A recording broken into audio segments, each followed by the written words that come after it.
Our entry level is around $15,000 for very simple watches. Here we have a small complication. It's called the 30 seconds retrograde. So we have an element at the bottom of the watch there where the second indication jumps every 30 seconds. That's a development that we made, something quite spectacular.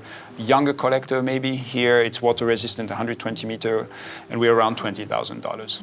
Let's move up the scale here with something very spectacular. It's another skeleton. It's actually a streamliner skeleton tourbillon, here with gemstones. So we have what we call the rainbow setting on the bezel in rose gold. So you will feel the weight difference with the other watches. And here we are around a little bit less than $200,000 on the watch like this, probably around $160,000, $170,000. Your biggest market is the United States? As a single country it is, yeah.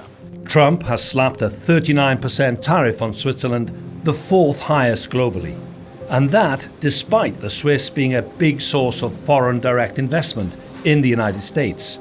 $352 billion at the end of 2023. The Swiss franc is very strong, additional tariffs, gold is very expensive. So what are we going to sell in the US? At what price? We're implementing a price increase. Every brand is kind of discussing, we call each other, it's like, how much are you increasing? What are you doing? To try to be all in the similar range, to be honest, because I think you don't want to completely be off and disturb the market. So if you have like 10%, maybe it's acceptable, but if it's 20, 30%, oh my God, this is going to be a lot of money to absorb for the end consumer. We are forced to, so we have no choice, and for that what we're trying to do is to reduce our cost.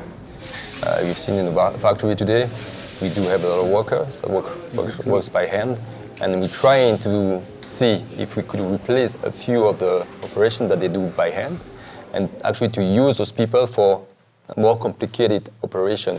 Bringing manufacturing back to the States, which is what Donald Trump says he wants. He thinks that the American economy is being taken advantage of. Do you think that the Americans could replicate what you guys are doing here in Switzerland? I strongly believe that it could not be the case. It's all this history we see behind a watch. This is how the best brands actually sell watches, is because we have a history. If we were forced to produce watches in the US, nobody will buy it.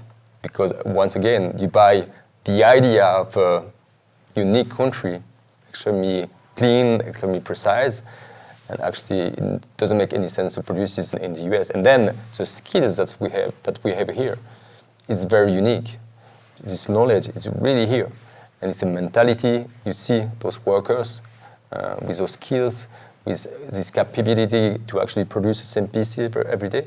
It's really something we are very good at doing in this region.